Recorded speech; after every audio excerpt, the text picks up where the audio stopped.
Хорийн мэнд үзэгчтэй чухал яриа нэвтрүүлэг үзэгч та бүхэнд хүрэхэд бэлэн болоо. Бид студидтэй нэгэн эрхмийг урьж оролцуулж байна. Бид юу нөхөр орон нутгийн хөгжлийн сан гэж бол байгуулагдсан байгаа. Тэгээ энэтэй холбоотойгоор энэ сангийн маань үйл ажиллагаа ер нь иргэдэд хэр хүрч байна.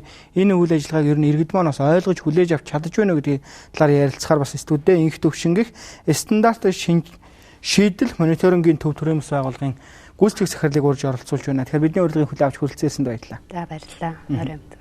Тэгэхээр эхлээд хоёлаа орон нутгийн хөгжлийн сан гэдэг зүйл маань ер нь ямар ухагтхан болоо, энийг ер нь яагаад байгуулав гэдэг талаас хоёлаа ярилцлага эхлэе гэж бодож байна. За та бүхэнд оройн төргий.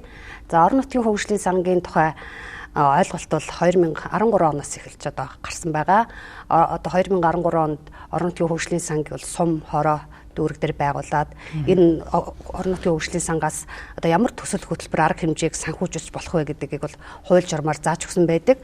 За орон нутгийн хөгжлийн сангийн гол зорилго бол орон нутгийн хөгжлийг дэмжих тийм ээ. Тэнд амьдарч байгаа ард иргэдийн ая тухтай тавтай байдал, амьдрах эрүүл орчинг бий болгох чиглэсэн ийм одоо арга хэмжээ юм аа. Анх бол энэ орон нутгийн хөгжлийн сангийн тухай хууль гараад хэрэгжих тухай нь яригдж байхад бол за иргэд ёстой өөрийнхөө амьдарч байгаа орон нутгийн төсвийг мэддэг бол ашуул гэдэг л ухагдхан явж исэн шүү дээ. Энэ чиглэл рүүгээ ер нь явж чадчихэв. За орон нутгийн хөгжлийн сангийн давуу тал бол иргэдийн оролцоог бол маш чухал хангасан тийм ээ. Иргэд маш чухал үүрэгтэй оролцдог. Төлөвлөлт болон гүйцэтгэл тайлгналтай явцад иргэдийн оролцоо бол маш чухал байхаар төсвийн тухай хууль нь тусгагдсан байдаг. За тухайлбал орон нутгийн сангийн одоо төлөвлөлт хизээ эхэлдэг вэ гэх тийм ээ. Хууль журамд бол бүгдийг тусгаж өгсөн байдаг л да. Ингээд дороосо төлөвлөлт явагдана. Иргэд бол ингээд орон нутгийн хөгжлийн санд манай орон нутаг дээр нутгийн дэвсгэр дээр одоо ямар үйл ажиллагаа, ямар төсөл хөтөлбөр хийх вэ гэдгээ бол саналаа өгдөг хугацаатай тийм ээ. А түүний нь хорооны иргэдийн нийтийн хурлаар авч хэлцээд ирэмблээд тэгээд дээш шатныхаа байгууллагуудад ингээд төсөв төлөвлөгөөгөө өгдөг ийм үйл явцтай. А буцаагаад энийг ингээд бас тайлгнахтай иргэдийн оролцоог хангасан байна гэсэн энэ одоо гол чухал зарчмыг бол төсвийн тухай хууль болон орон нутгийн хөгжлийн сангийн заавруудад бол тусгаад өгсөн байдгийг. Тэгэхээр энд бол иргэдийн санал, иргэдийн оролцоо бол маш чухал. Ер нь иргэд өнөөдөр энэ санг ашиглаж чадчихэв нь. За ер нь 2015 оны байдлаар аваад үзэхэд бол орон нутгийн хөгжлийн санд бол 200 тэрбум төгрөгийг одоо сум хорооны орон нутгийн хөгжлийн санд бол шилжүүлэхээр юм тусгагдсан төсөв байдгийн. За тэгээд бид бол саяхан Баянзүрх дүүргийн орон нутгийн хөгжлийн сангийн зарцуулалт тийм ээ төлөвлөлт иргэдийн оролцоо ямар байна вэ? Төсвийн ил тод байдал ямар байна вэ? Орон нутгийн хөгжлийн сангаас зарцуулж байгаа төсөл хөтөлбөр арга хэмжээний гүйцэтгэлд иргэд хяналт тавьж чадж гэнэ үү? Хяналт тавих ямар боломжууд байна вэ гэдэг дээр судалгаа хийж үзсэн байгаа.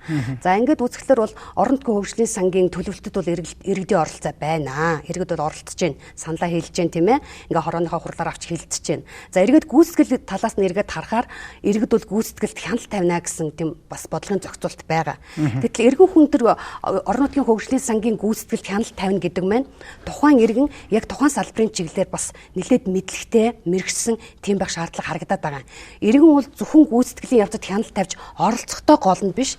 Тэр гүйцэтгэлд хяналт тавьж явах явцдаа мэрэгжлийн зөвлөгөө өгөх тийм ээ. Санал бодлоо илэрхийлэх ийм байх ёстой л доо. Гэтэл одоо жишээлбэл хүүхдийн тоглоомыг нэг хороон дээр барья гэж бодъё тийм ээ. Гэтэл яг тэр хүүхдийн тоглоомын талбай стандарт, нормативын дагуу баригдаж гэнэ үгүй юу? Гүйцэтгэл нь ямар байна те? Төсвийн хэдэн хувь нь одоо гүйцэтгэлтэйгээр таарсан төсөв гарсан байна гэдгийг бол иргэн хүн хянахад бас тухайн хүнээс нэлээд хэмжээний салбарын тухайн чиглэлийн салбарын одоо мэдлэг мэрэгжил шаардна. Энэ тал руугаа манайх бас арай жоохон тутмаг яваад байна уу да гэсэн бодлоо. Энгийн нэг дугаар хорооны иргэн өөрийнхөө орон дээр барьж байгаа аливаа л хөрөнгө оруулалтыг бол шууд шалгах тэр боломж байхгүй байх л да.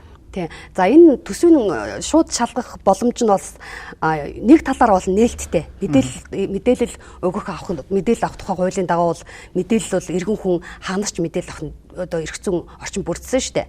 За бид бол сая хийсэн судалгаагаараа бол яг энэ цахим сайт дээр тавигдж байгаа тийм ээ төсвийн мэдээллүүд хэр одоо ойлгомжтой энгийн иргэн хүн одоо тийм ээ тухайн мэдээллийг аваад өөр одоо боловсруулад за манай хорон дээр баригдж байгаа хүүхдийн тоглоомын талбай явган үний зам тогтчлтын ажил ийм одоо чанартай явагдаж байгаа юм байна. Тэдний хувийн гүйцэтгэл нь гарсан юм байна. Ийм төсөв манад бол зарцуулж байгаа юм байна гэдгийг аваад үзье гэхнээ тийм ээ мэдээлэл бол бас хомос байна гэж бидний судалгаагаар гарсан. За ингээд цахим сайтаас авсан мэдээллүүд бол дандаа ийм ерөнхий бүтэн ерөнхий том мэдээллүүд байдаг байхгүй юу. Тэгэхээр тэрнээс хүмүүс яаж одоо өөртөө хэрэгтэй мэдээллийг олж авах гэдэг маань бас асуудалтай. Тоглоомын талбай барьнаалагдсан байгаа болохоос хэдэн төгрөгөөр хичнээн хүүхэд тоглох боломжтой, хэн ашиг хүртэж जैन тий хэр хэмжээтэй, хэн нь яг энэ гэрээг нь хийгээд хэн нь гүйцэтгэлийг хийх чинь гэдэг энэ мэдээлэл ер нь байхгүй. Ийм мэдээллүүд бол маш ховс байна л да. Тэгээ мэдээлэл байгаа ч гэсэн байгаа мэдээллүүд бол ихэд хуучирсан тийм ээ. Одоо яг бидний яг хүсэж хүлээгээд байгаа тийм дүн шинжилгээ хийх хэмжээний мэдээллүүд хугацаагаараа хуучирсан юм эсвэл шинжлэгдээгүй оновчтой биш тийм ээ. Ер нь бол нэлээд их мэдээлэл хайж хүмүүстэй удирд хүмүүстэй болон мэргэжлийн хүмүүстэй уулзчиж авах. Ер нь энэ мэдээлэл цуглуулж дүн шинжилгээ хийхэд бол нэлээд хэмжээний цаг зарах ийм л хандлагууд бас ажиглагдаад байна л да. Та түрүү хэллээ л дээ орон нутгийн хөгжлийн санд иргэд бас өөрийнхөө санаа бодлыг гэдэг юм уу. За амьдарч байгаа хороо дүүргийнхаа хэмжээнд хийгдэх тэр бүтээн байгуулалтын ажил саналаа өгөх боломж нь бол хуулиар хугацаатай байгаа л да 3 сар 2 сар гэх юм явчихж байгаа. Энийгээ буцаагаад за таны энэ саналыг бид нар ингэж шийдлээ. Таны энэ санал өнөөдөртөө энэ олон хүний саналыг аваагүй учраас ингэж шийдвэрлсэнгүй гэдэг хугацаагаа үнэхээр тайлгнаж гинөө аль эсвэл тэгээ таг алгуулчих гинөө. За орон нутгийн хөгжлийн сангийн гүйцэтгэлийг тайлгнах тухай бас хууль журмаар зохицуулсан байдгийн тийм ээ. Эргээд энэ гүйцэтгэлийг өмнөх жилийн гүйцэтгэлийг иргэдийн нийтийн хурлаар ингэж тайлгнана гэдэг энэ тайлгналтын хугацаанууд бас бий л дээ. Энэ хугацаануудаас ингэж хараад үзэхлээр яг иргэдийн оролцоо энэ шатанд байна уу, энэ шатанд байна уу гэдэг нь бас эргэлзээтэй. Одоо жишээлбэл ингэж дараа жилийн өмнөх жилийн гүйцэтгэлийг 7 сарын 10-ны дотор тийм ээ хагас жилийн тайлангаа нийслэлийн засаг дарганд хамгийн газрын хөгжлийн бодлогын хэлэлцэх хургуулнэ л гэж байгаа боловч энд иргэн хүн ямар оролцоотой оролцох вэ гэдэг нь бол бас бүдэг тийм ээ бас сул.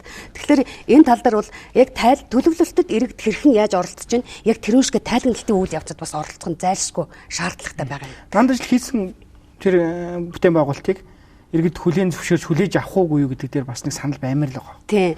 За энэ талаар бол хууль журмдаа юу гэж тусгаж өгсөн байдаг вэ гэхээр тухайн одоо гүйцэтгэлийн тийм ээ хүүхдийн тоглоомын талбай барих ч юм уу явган үний зам барих ч юм уу гөрөлтүүлэг хийх ч юм уу те ийм үйл ажиллагааны одоо хамгийн сүүлийн үлдсэн 20% төлбөрийг бол иргэдийн оролцоотой тэр тухайн ажлыг хүлээж аваад чанарын шаардлага хангасан болсон байна гэж үзсэн тохиолдолд бол эцсийн одоо төлбөрийг тухайн компани буюу гүйцэтгэгчд олгох ийм бас хууль журам байдгийг тийм.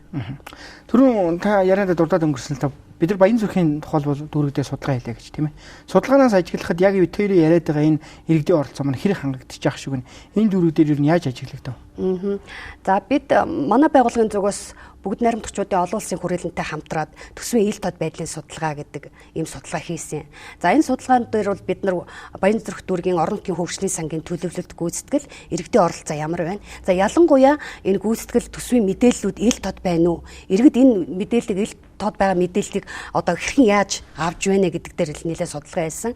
За үүнээс ингээд хараад үзэхлээр тийм ээ гүйцэтгэл бол яг одоо орон нутгийн хөгжлийн сан төчний хэмжээний мөнгө зарлаа, тийм үйл ажиллагаанууд хийлээ гэдэг ингээд бөөн дүнгээр ингээд яваад харагдаад байгаа ийм төсвийн мэдээллүүд гүйцэтгэлүүд байгаа юм. Гэтэл яг эргүү хүн тэр олон мэдээлэл дундаас өөрт нь хэрэгтэй. Манай 9-р хороон дээр ямар хөтөлбөр хэрэгжчихгүй тийм ээ хэрэгжив. Ичний хэмжээний мөнгө зарцуулчих гэдэг олж авахд бас хүндрэлтэй хэцүү.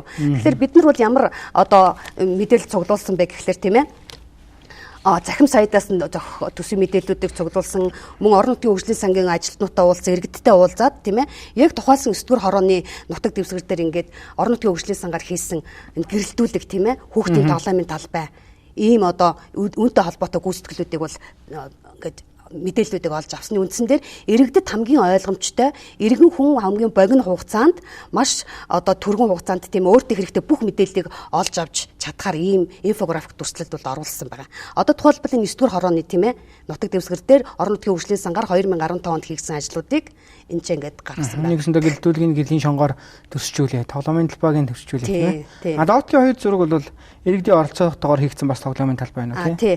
Энэ дөр бол иргэд ингээд саналаа өгнө шүү дээ. Одоо жишээлбэл хүүхдийн тоглоомын талбай барих шаардлагатай, гэрэлтүүл хийх шаардлагатай байна тийм ээ. Явган үний зам хийх шаардлагатай ингээд саналаа өгнө. За гэтэл одоо энэ хороон дээр ямар яг дүр зураг ажиглагдсан бэ гэхээр иргэд ингээд тоглоомын талбай барья гэж саналаа өгсөн боловч яг тоглоомын талбайг нь барих газар олдохгүйсэн байна л да. Ингээд газрууд байгаа боловч бүгд эзэнтэй тэ бүгд одоо өмчлөлтөө хүнтэй холбоотой юм газрууд байгаа. Тэгэхээр энэ хорооны засаг дарга бол иргэдээ зохион байгуулад ийм одоо гуу жалганд байсан хогийг цэвэрлээд түүнийг түн дээр ийм хүүхдийн тоглоомын талбай барьсан. Ингэж одоо иргэдийг бас идэвхжүүлж тийм ээ өөрсдийнх нь санал дээр үндэслээд ийм сайхан ажил хийсэн жишээнүүд бол байна бас. Нэгээсэндээ бас иргэд маань юу хүсэж чинь тэрийг нь хийх боломж нь бас хязгаарлагдмал байгаа л гэдэг ойлголт байна шүү дээ. Тухайлбал тоглоомын талбай барих талбай байхгүй байна гэдэг бол энэ бол олон хорон дээр л тохиолдох бэрхшээл байна. Тийм, энэ бол нэг хорон дээр биш бас бусад хороо юм дээр бол тохиолдож байгаа л асуудал тийм. Гэхдээ энийг бол шийдэх гарц нь бол байж болно байж гэдэг. болно тийм, байж болно тийм. Өөр ер нь ингээд судалгаа хийгээ явж байхад иргэд маань хүсэж байгаа тэр ажиглагдж байгаа дутагдал нь юу ах шүү вэ? Иргэдийн өөрсдийнх нь хамааралтай асуудал нь юу вэ? За иргэд бол хамгийн гол нь одоо саналаа өгөхдөө тийм ээ иргэдийн оролцоо ер нь бас сул байгаа хороо дүргүүдч байгаа юм. За яг бидний тухайлан судалсан Баянзүрх дүүргийн 9 дугаар хороо Баянзүрх дүүргийн хувьд бол бас иргэдийн оролцоо бол нэлээдгүй гайгүй төвшөнд байна гэж бид үзсэн. За үүндэр одоо жишээлээд ярихад бол хамгийн гол нь иргэдийн оролцооны боловсролыг дээшлүүлэх тийм ээ иргэдийг идэвхжүүлэх иргэд одоо тийм ээ яаж идэвхтэй тэр юунд оролцох уу саналаа өгөх үү ямар хэлбэрээр өгөх үү яаж одоо ингэж хоронд нэгдээд өөртөө бас бүлгэрээ нэгдээд сонирхлоороо нэгдээд энэ орон нутгийн хөгжлийн сангаар хийх ажлууд бас байгаа шүү дээ. Энэ тал дээр манай иргэд бас нэлээд хойрог сул ханддаг бас талууд ажиглагдаад байгаа.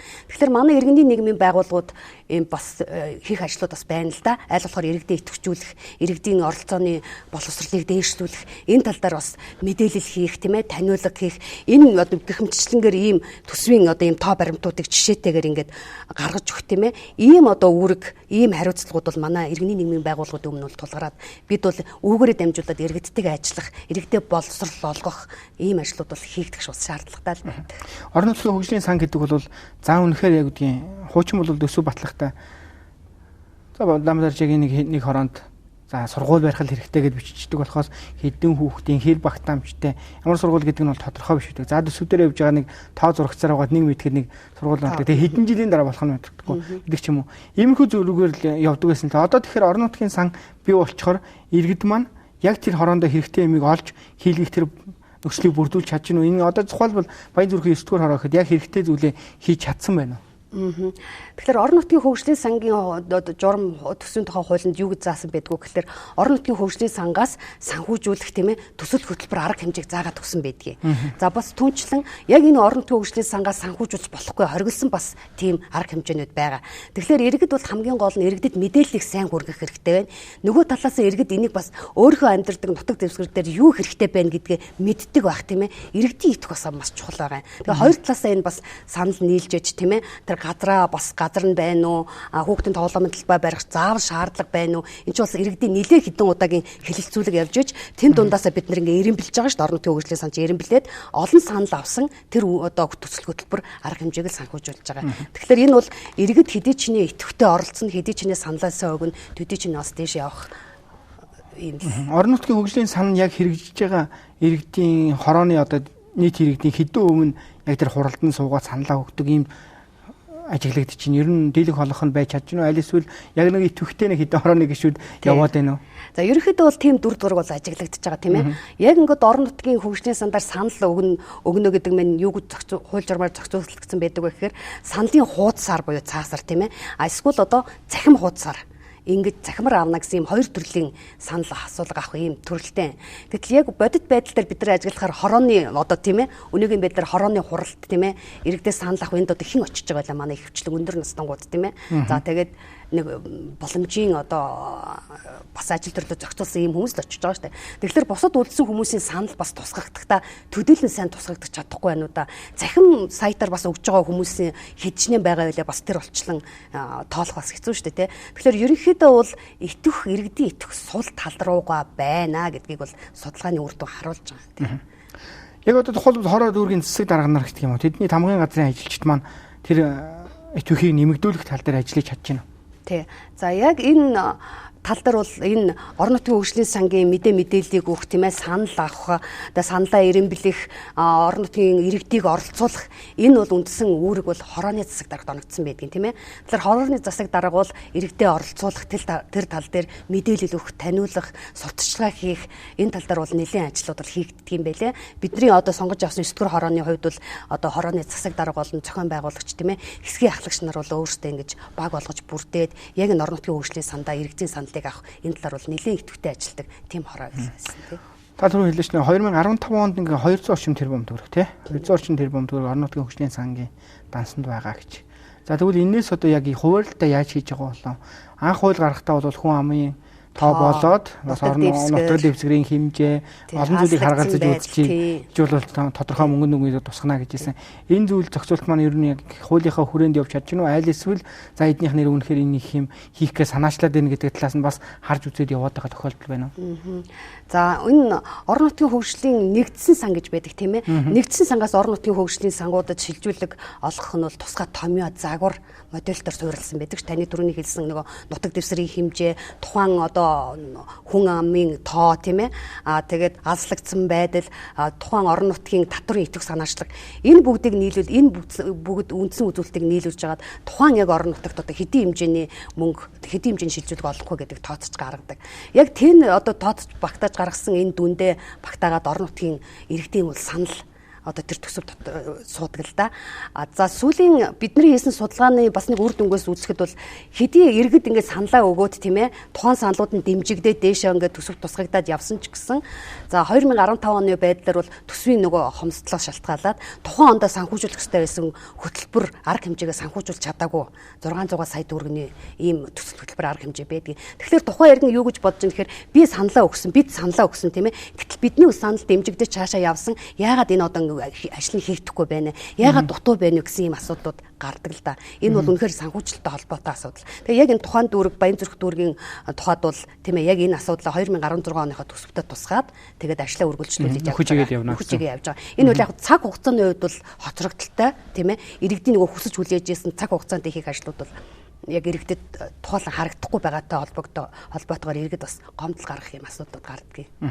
Иргэдийн гомдлогоо талаас хийж байгаа бүтээн байгуулалтын чанар юун дээр бас гарах ёстой байх л да. Та нар хэлсэн шүү дээ. Яг шалгаад гэдэг юм уу иргэд өөрсдөө яг хийж байгаа процедурыг нь хийгээд хараад ингээд дүгнж чадахгүй байна гэж. Энэ дээр тэгвэл иргэний нийгмийн оролцоог ер нь хангах ёстой юу? Энэ дөр бол иргэний нийгмийн оролцоо олж байгаа тийм ээ. Бид нар одоо иргэн хүн ганц нэгээрээ яваад бас ингээд дуу хоолойгоо хүргээд оролцоог хангаад явна гэдэг бол бас учир дутагдaltaй тийм ээ.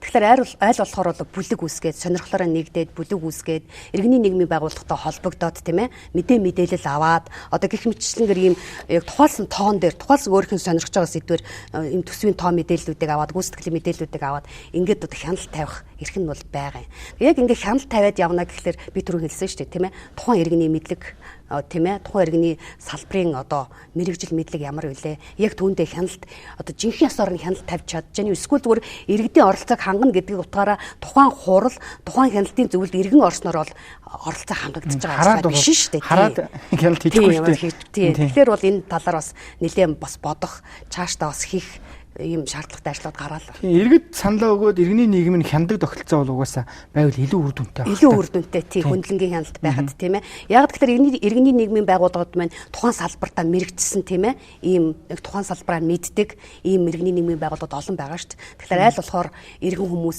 иргэний нийгмийн байгууллагууд нэгдэж ингэж ажиллах нь илүү оновчтой хэлбэр юм шиг санагдаж байгаа. Ийм тохиолдол байж болох уу? Одоо жишээ нь манай хорон дээр хийж байгаа бүтээн байгуулалтыг тухайн яг чиглэлээр ажиллаж байгаа иргэний нийгмийн байгууллагуудаас иргэдэн сонгоод эднийгээр хяналтаа тавиулчихъя гэж байж болно. Энэ бол хөндлөнгийн хяналт байж болно шүү дээ, тийм ээ. Яг бол зөвхөн иргэн хүн хяналтын зөвлөлд орно гэдгээсээ илүү, тийм ээ, иргэний нийгэм. Гэхдээ иргэний нийгэм гэдэгтээ ганц нэгээрээ биш бас, тийм ээ. Яг төрөлжсөн одоо ийм иргэний нийгмийн байгууллагууд. Жишээлбэл бид нар одоо энэ төрөлжсөн иргэний нийгмүүд зөндөө шүү дээ. Ийм байгууллагууд ингээд хамтраад ажиллах юм бол илүү үр дүнтэй, оновчтой хэлбэр юм шиг харагдаад байгаа юм, тийм. Тэгэхээр ингээхийн тулд бас нэг санхүүжилтийн асуудлууд гараад ирэх байх та. Энийг зохицуулах тэр боломж нь сан дээр байгаа юм. Энэ Яг иргэний нийгмийн байгууллагууд хөндлөнгийн хяналт тавина гэдэг нь бас өнөөдөр бас Монголд манай улсад бас иргэний нийгмийн байгууллагуудын санхүүгийн чадах ямар байгаа вэ тийм ээ. Энтэй бас холбогдуулаад санхүүгийн асуудлууд бол гарна. Тэгэхдээ нөгөө төрийн одоо үйлчлэгийг төрийн бас байгууллагуудаар гүйцэтгүүлэх ийм сайхан хууль эрх зүй байгаа шүү дээ. Ийм одоо хууль эрх зүйн нээлттэй орчнуудыг бас аль болохоор ашиглах тийм ээ. Тэр чиглэлүүгээ явах иргэний нийгмийн байгууллагууд энэ тал руугаа бас нэлээд ажиллах. Энийг өгөхгүй л байна л да гэхдээ. Төрийнх маань ингээ барьчаад буцаад тавихгүй. Яг л барьчаад байна гэдгээсээ илүү яг өнөөдрийн бас санхүү эдийн засгийн байдал ямар байгаа вэ тийм ээ. Үнэхээр бид нар хэрэгтэй чухал шаардлагатай гэсэн асуудлуудаа бас санхүүжүүлэх энэ тал дээр ч гэсэн бид нар бас хүлээцтэй хандах хэрэгтэй л дээ. Ер нь бол ингээ төрийн бас байгууллагууд иргэний нийгмийн байгууллагуудын одоогийн санхүүжилтийн хэлбэр бол олон улсын байгууллагууд тийм ээ байгууллагуудаас санхүүжилж авах хэлбэрээр үйл ажиллагаагаа л явуулж байгаа шүү дээ ерөнхийдөө. Улсын хэмжээнд одоо яг энэ орон нутгийн сангаа ашиглаж байгаа ч гэдэг юм уу. За энэ саналууга чиглэж иргэдэн мэдээлэл өгж байгаа нь төв суурьндаа илүү байна уу, орон нутг руугаа илүү байна уу? За орон нутаг гэд ярихлаар бол бид нар бас сум тийм ээ сум дүүрэг ингээд аймаг гэж явна л да тий. Ер нь бол ингээд орон нутгийн одоо бид нар бол сая жишээлбэл Баянзүрх дүүрэг дээр ингээд засаг даргын хамгийн газар юм орон нутгийн засаг даргын бишээ юу иргэдийн төлөөлөгчдийн хурлын цахим сайдлаар ороод үзэхээр яг орон нутгийн хөгжлийн сан гэсэн цэс байдаг байхгүй юу. Ингээд аймагуд руу ч гэсэн ороод үзэхээр ингээд бүх цэсэнд байж байгаа. За энэ орон нутгийн хөгжлийн сан гэдэг энэ цэсэнд дотор ямар мэдээлэл байна вэ? Биднэрт яг хэрэгтэй нөгөө төсөв маань байна уу, гүйцэтгэл маань байна уу тийм ээ ажил маань байна уу гэдээ үзэхлээр ихэнх нь мэдээлэл байдгүй байхгүй. Байхгүй 2015 оны байдлаар бол байхгүй байсан тийм. Тэгэхээр би энэ мэдээллийг бас хаанаас олж авах вэ тийм ээ гэдэг нь бас асуудалтай болж эхэлж байгаа. Тэгэхээр мэдээлэл ил тод биш байна, мэдээлэлээ тавихгүй байна, мэдээлэлээ шинжлэхгүй байна гэдэг чинь эргээд нөгөө иргэн хүн хардах сэтгэлийг төрүүлээд байгаа байхгүй тийм ээ. Яг тухайн иргэн өөртөө сонирхсан мэдээллээр тухайн одоо цахим сайднаас юм уу тухайн ажилтнууд удирдлагуудаас авах гэтэл тухайн мэдээлэл байхгүй байвал ингээл мэдээлэлээ тавьдгүй штэ мэдээлэл байдгүй штэ ингээд нууц хаадаг байхгүй гэсэн асуудлууд. Заавал хорооныхоо хамгийн газар дээр очиж авах хэрэгтэй юм шиг чи ийм бодлол руу оруулчихж байгаа юм л. Тийм. Тэгэхээр эргэн хүн заавал өөрөө очоод тийм ээ мэдээлэл авах ийм чиглэл бол нэлээд давмгай бас шууд өгөхгүй юу гэдэг. Тийм. Тэгэхээр ер нь бол ихвчлэн бид нар бол цахим сайт те ашиглаад орон нутгийн байгууллагуудын ихэнх цахим сайтаар бол хандаж үзсэн л дээ тий. Тэгээд иргэний нийгмийн төсөв иргэний төсөв тийм ээ төсөв ил тод байх гэдэг асуудал бол бас нэг иргэн хүмүүс иргэд хардахгүй байх нэг тийм одоо нэг арга хэрэгсэлтэй тий. Тэгэхээр бид нар нь олон улсын бүгд найрамдагчдын олон улсын хүрээлэнтэй хамтраад иргэний төсөв боловсруулах гарын авлага гэдэг ийм гарын авлага боловсруулсан байгаа.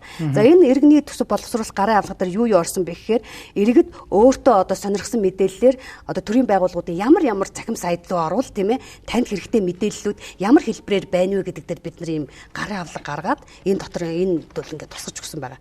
Тэгэхээр энэ гарын авлагыг бол зөвхөн иргэд ашиглаад зогсохгүй тийм ээ засгийн төр засгийн байгууллагууд ашиглаад ч гэсэн ингээд мэдээллээ ингээд авч болохоор ийм мэдээлэлүүд. Энэ хамгийн гол нь бид нар иргэдэд нөгөө замын зааж өгж байгаа шүү дээ. Чиглэлийг гаргаж өгж байгаа тийм ээ. Ийм одоо цахим сайд, ийм газраас та ийм мэдээллийг авах бүрэн боломж байна шүү. Энийг үзээрэй, хараарай гэсэн ийм агуулгаар бол ийм оновчтой бүгд иргэд бас орон нутгийнхаа хөгжилд өөрсдөө хөв нэмрийг оруулах бүрэн боломжтой сонсгох, тэдний санал бас тусгах ийм оновчтой шийдлүүд бол гарч ирнэ шүү дээ тий. Иргэд яг манайхан ч юм бол гомдолтой төр засаг юм хийхгүй байна, төмөө алгаа батхгүй байна гэл ингээл шүмжлэхээс илүүтэй одоо уг нь энэ орон нутгийн хөгжлийн сан гэдэг дээрээ тулгуурлаад яг өөрийнхөө амьдарч байгаа орчноо сайжруулах гэдэг юм уу?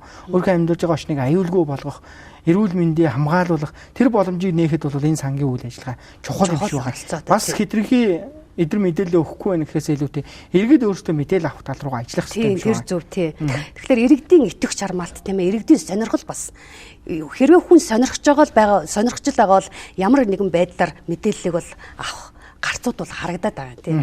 Тэгэхээр манай иргэд бас өөрсдөө идэвхтэй оролцох хэрэгтэй, саналаа идэвхтэй өгөх хэрэгтэй, өгсөн саналынхаа араас явдаг байх хэрэгтэй тийм ээ. Гүйцэтгэл нь хаана байна? Хэчнээн түргэний гүйцэтгэл гарав, ямар чанартай юм болж байна гэдэг дээр өөрсдөө ингэ санаа тавьдаг байх. Энэ бол зөвхөн саналаа өгөөд орхих асуудал биш шүү дээ тийм ээ. Энэ бол хороон даргын асуудал биш тийм ээ.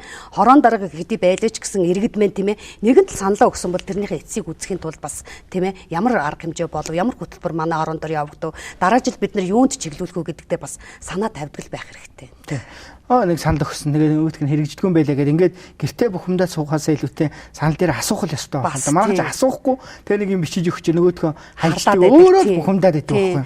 Тэгэл нөгөө мэдээлэл нь олдохгүй юм уу? Нэг мэдээллийн цахим сайдаас хаагаад нэг газар очиод авах гэтэл байхгүй бол ингээл мэдээлэл байдгүй гэсэн тийм ээ. Ингээ юмаа нууж хаадаг гэсэн юм асуудлууд гараад идэг. Тэгэхээр аль талаасаа мэдээлэл өгдөг, авдаг, мэдээллийг хэрэгэл сурдаг бас ийм соёл энд бас төлөв шиг юм бодлого боловсрал бас хэрэгтэй байна л да.